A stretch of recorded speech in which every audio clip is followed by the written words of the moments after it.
Bonjour à tous, j'espère que vous allez excellemment bien. Aujourd'hui, on se retrouve pour faire le débrief d'un nouveau match de cette Coupe du Monde de rugby entre le Japon et les Samoa. C'est un match qui était très important pour savoir où se situait le Japon par rapport au reste de la concurrence. Et c'est pas si dingue que ça, le Japon. Alors certes, ils ont gagné face aux Samoa, mais c'est quand même pas parfait du côté des Japonais. N'hésitez pas à vous abonner à la chaîne, à réagir dans les commentaires, à mettre un pouce bleu, à partager la vidéo sur les réseaux sociaux, notamment auprès de vos proches. Si vous pensez que ça peut les intéresser, dans les commentaires, n'hésitez pas à me dire qui vous a plu, qui vous a déçu. EPS 2.0, c'est sur les plateformes de podcast, Amazon, Deezer, Spotify, Google, TikTok, le débrief de la mi-temps, le débrief à la fin des matchs que je vois en direct, notamment ce soir, Italie, Nouvelle-Zélande. On commence tout de suite avec ce Japon-Samoa. Match qui a été très intéressant. Très intéressant. Pourquoi? Parce que on voulait voir si les Samoa étaient capables de battre ces Japonais une deuxième fois. Ça avait été le cas au mois de juillet. Mais surtout, on voulait voir un petit peu où en était le Japon.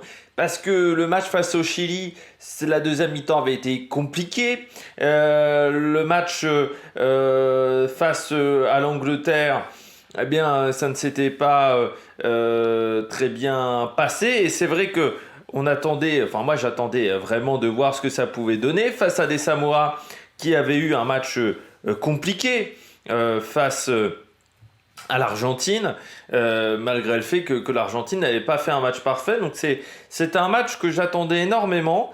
Et à la fin, les Japonais gagnent, mais ils gagnent quand même pas avec beaucoup de marge dans cette rencontre, parce qu'il y a 6 points d'écart.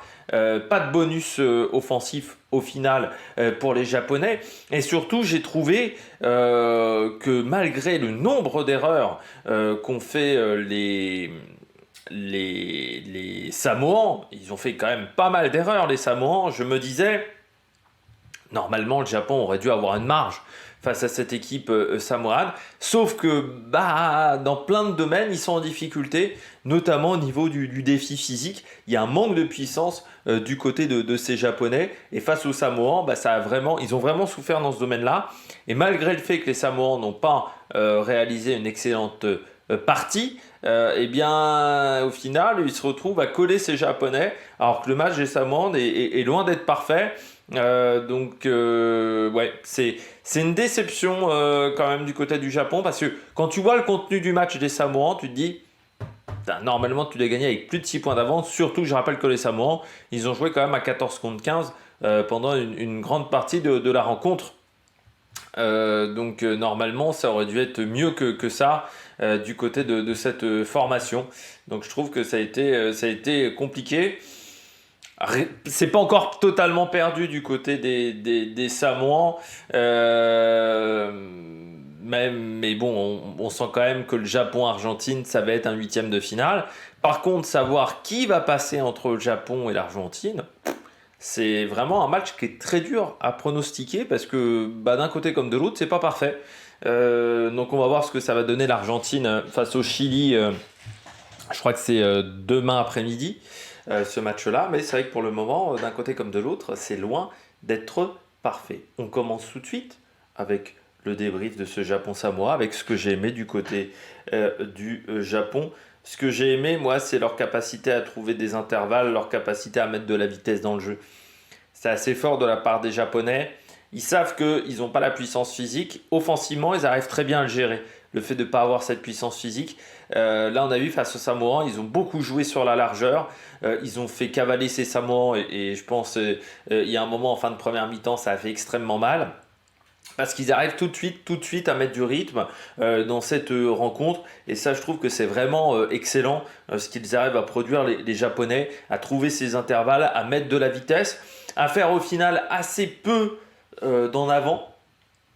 Ils en font 4 dans la rencontre, alors que pourtant, il y a une vraie prise de risque au niveau des passes, au niveau des combinaisons de passes également. Ils ont des secondes lignes, des troisièmes lignes qui savent très bien tenir le ballon.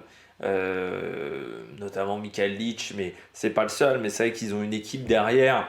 Alors, c'est pas les plus puissants encore une fois, mais ils savent très bien tenir les ballons. Je pense également à Labuzagne, qui a été très intéressant également dans ce domaine-là. Voilà, c'est une équipe qui est assez intéressante. dans le jeu offensif, dans l'intelligence également, de savoir quelle chose faire à quel moment dans le jeu, comment se placer par rapport à l'adversaire.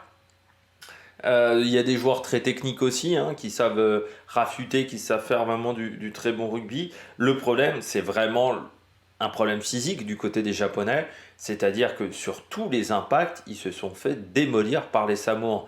Alors je sais bien que les Samoans sont des joueurs rudes à l'impact, mais quand même, euh, à une époque, le Japon était capable de contenir ce type d'équipe, alors que là, ça a été, je trouve, très compliqué pendant toute la rencontre. Je trouve aussi qu'au niveau des plaquages, ça n'a pas été un bon match. On est à 74% de réussite avec quand même 31 plaquages manqués. Alors, ils ont fait beaucoup de plaquages, puisqu'on est à 181 du côté des Japonais. Il faut dire qu'ils ont eu assez peu la possession du ballon, hein, 43% seulement et 38% en première période.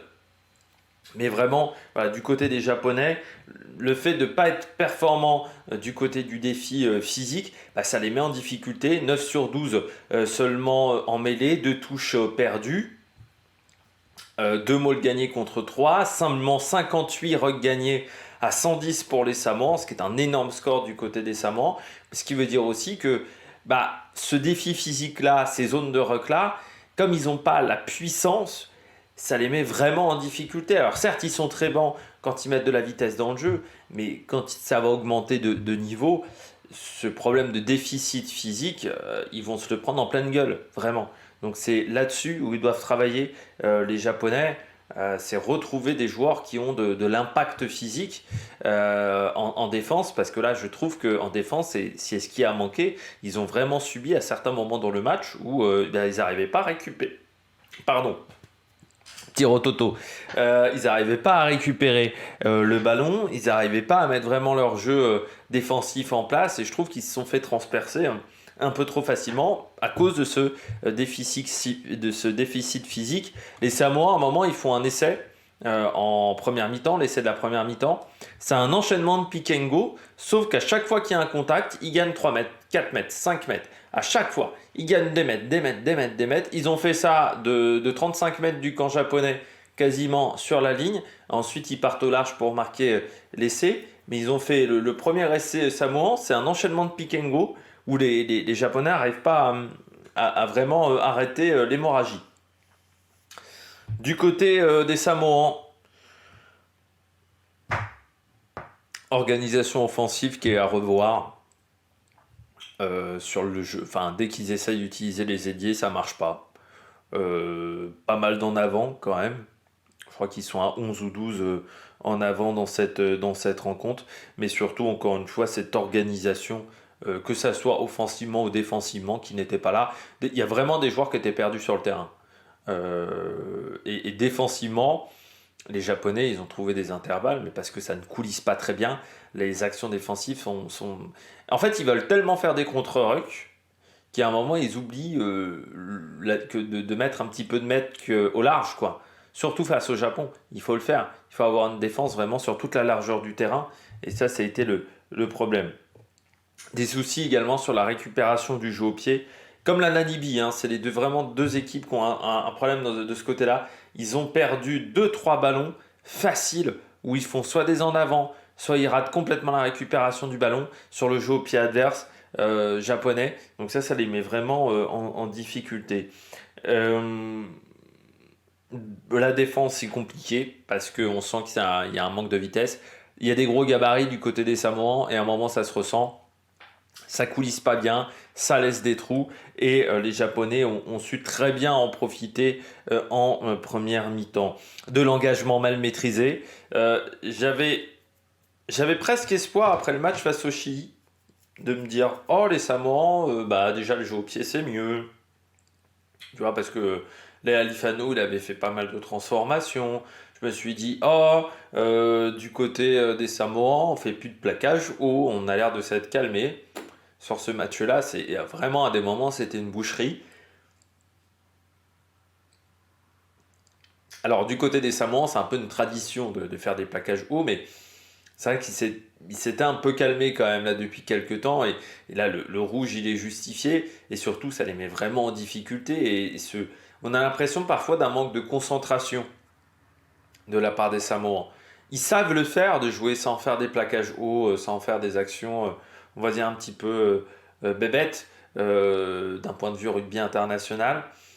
Mais ils sont pas capables de le faire sur 80 minutes et surtout à des moments, j'ai l'impression qu'il y a presque des sauts de concentration du côté des Samoans. Donc ça, c'est un vrai problème pour moi.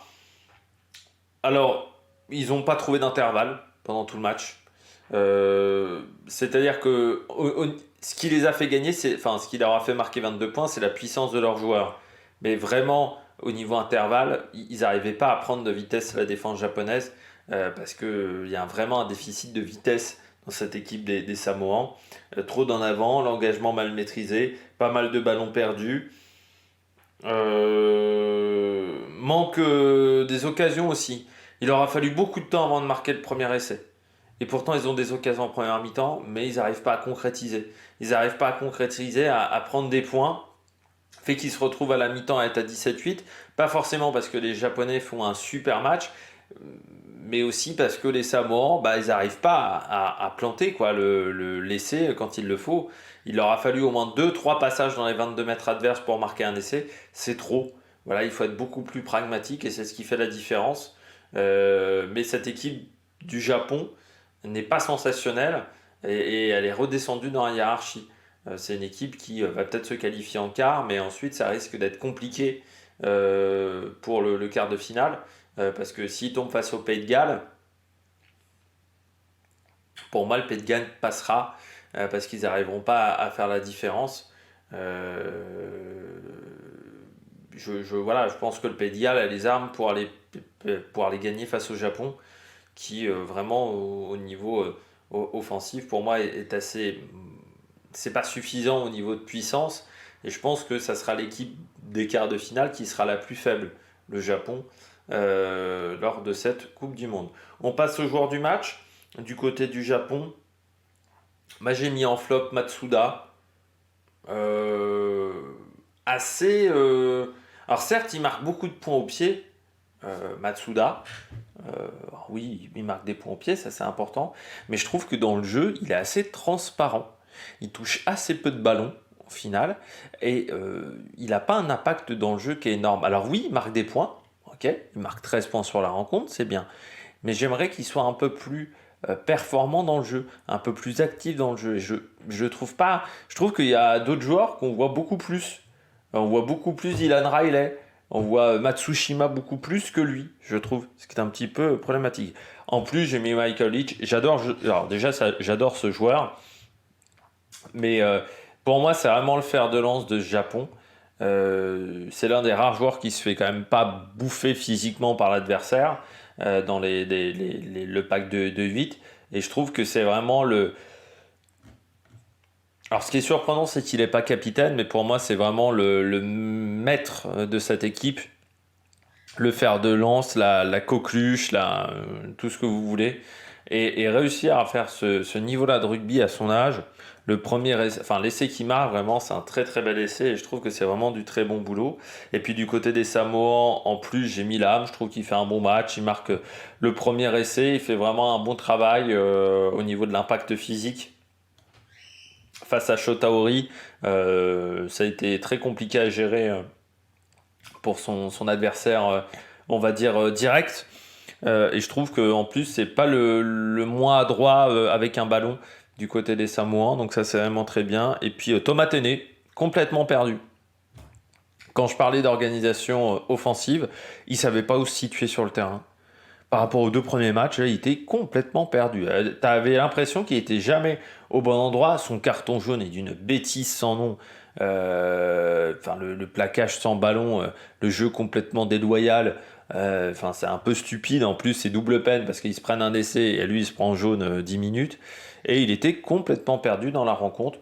Voilà, il est sorti à la 50e minute, mais autant sur d'autres matchs, pour moi, il avait eu un énorme impact sur les deux premiers matchs des Samoans. Autant là, il était complètement absent. Je ne sais pas ce qui s'est passé pour Thomas Téné dans ce match. J'ai trouvé également du côté des Japonais que le banc n'a pas apporté grand-chose. Et ça, c'est pas très rassurant. C'est-à-dire que le 15 type est là, est intéressant. Par contre, les remplaçants, c'est pas foufou. Bon, bah je crois qu'on a fait le tour de cette rencontre. N'hésitez pas à vous abonner à la chaîne, à réagir dans les commentaires, à mettre un pouce bleu. Et puis nous, on se retrouve pour de nouvelles aventures sur la Mec Production. Ciao ciao!